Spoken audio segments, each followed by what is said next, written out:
Willkommen zu einer weiteren Folge Tolkien-Plätze. Heute schauen wir uns ein paar Orte an, die Inspiration für Tolkiens Welt gewesen sind oder sein könnten.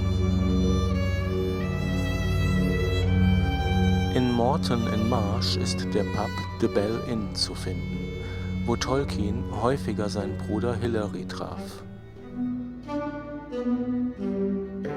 Der Pub liegt etwa auf halbem Weg zwischen Oxford, wo John Arnold Reuel Tolkien lehrte, und Evesham, wo Hilary Arthur Reuel Tolkien lebte. Und er soll die Inspiration für das tänzelnde Pony in Bree gewesen sein.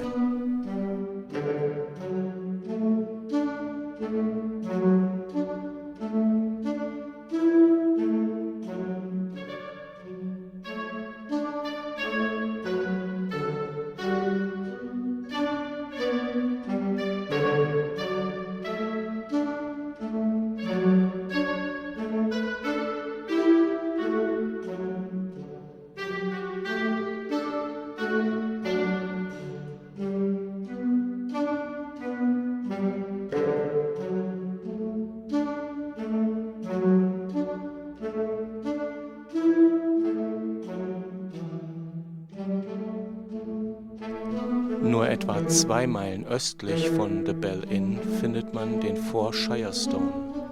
Die etwa 9 Fuß hohe Säule aus Cotswold-Stein markiert den jahrhundertealten Treffpunkt von 4 Grafschaftsbezirken: Gloucestershire, Warwickshire, Oxfordshire und Worcestershire. Aufgrund der Neuorganisation der Kommunalverwaltung in den 1970er Jahren wurden die Grenzen dieser Grafschaften verschoben und nur 3 Grafschaften treffen hier aufeinander. Worcestershire, dessen Grenze heute weiter westlich liegt, ist nicht mehr dabei.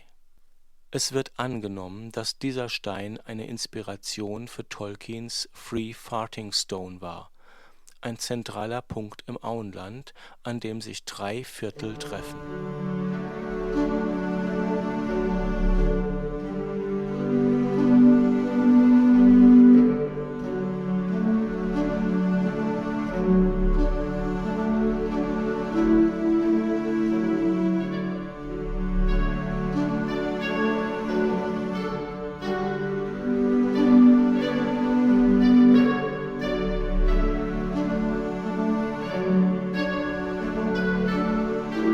Der nächste Ort befindet sich in Stow-on-the-Wold.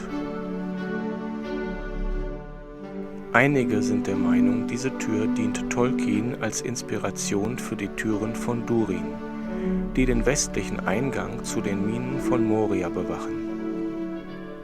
Sowohl im Buch als auch im Film werden die Türen von Durin von 2 großen Eiben eingerahmt.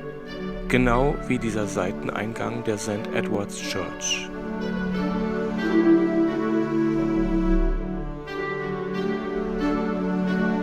Von Tolkien selbst, der die Cotswolds zwar mehrmals besucht hat, gab es leider nie eine Bestätigung für diese Theorie.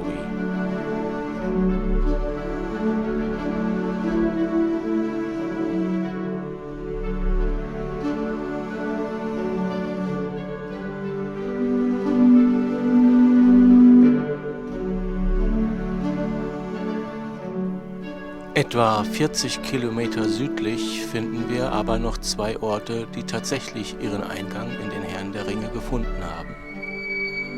Das ist einmal The White Horse Hill, der Tolkien als Inspiration und Wappen für Rohan diente, und ein Hügelgrab. Der White Horse Hill ist etwa 25 Kilometer südwestlich von Oxford. Das Weiße Pferd von Uffington ist ein 107 Meter mal 37 Meter großes Scharbild, das in den Rasen geschnitten ist und durch den so freigelegten Kalkstein seine helle Farbe erhält. Umgeben von Hügeln wie dem Dragon Hill, auf dem man sich gut Edoras vorstellen kann. Es ist das älteste in England erhaltene Scharbild von einem Pferd, ca. 2000 Jahre. Tolkien besuchte oft die Umgebung des Pferdes um Uffington bei seinen langen Spaziergängen.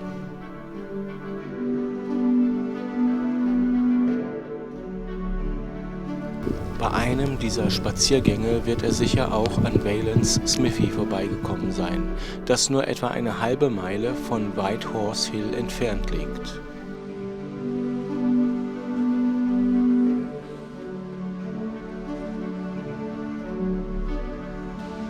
Es ist ein Hügelgrab, dessen ältester Ausbau vor etwa 5500 Jahren stattfand. Es wird vermutet, dass Valence Smithy das Vorbild für die Barrow Downs, also die Hügelgräberhöhen, war, wo die Hobbits von den Grabunholden gefangen genommen werden. Durch Tom Bombadil werden sie jedoch aus dem Grab befreit, der einen Bann über die Geister des Hügelgrabs spricht, die mit einem Schrei verschwinden. Damit sie nicht zu diesem Hügelgrab zurückkehren, legt Tom die Grabbeigaben vor die Gruft, wo sie von jedem freundlich gesinnten Geschöpf gefunden und behalten werden dürfen. Glücklicherweise haben wir keine Grabwichte mehr vorgefunden. Toms Bann scheint also immer noch zu wirken. The road goes ever on and on, down from the door where it began. Now far ahead the road has gone, and you should follow if you can. Die etwa 9 Fuß hohe Säule aus Cotswold Stein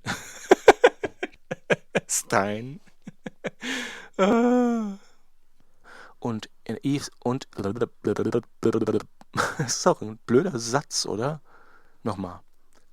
Wo Tolkien häufiger seinen Bruder Hilary traf. Ich krieg es auch wieder.